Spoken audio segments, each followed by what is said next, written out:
How to identify zombie types. Knowing your enemy is half the battle.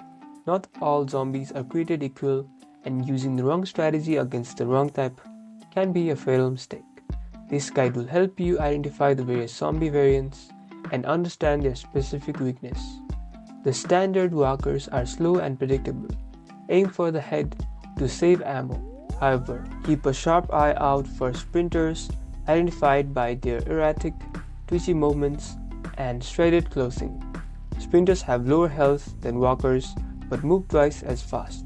When you spot one, prioritize it immediately with a high damage weapon before it closes the gap and drains your stamina.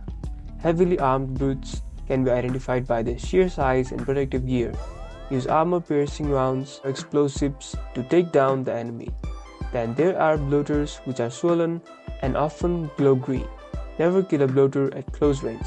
They explode into a toxic cloud upon death. Stay alert and study your targets. Knowledge is your best weapon. Like and subscribe for more zombie survival intelligence.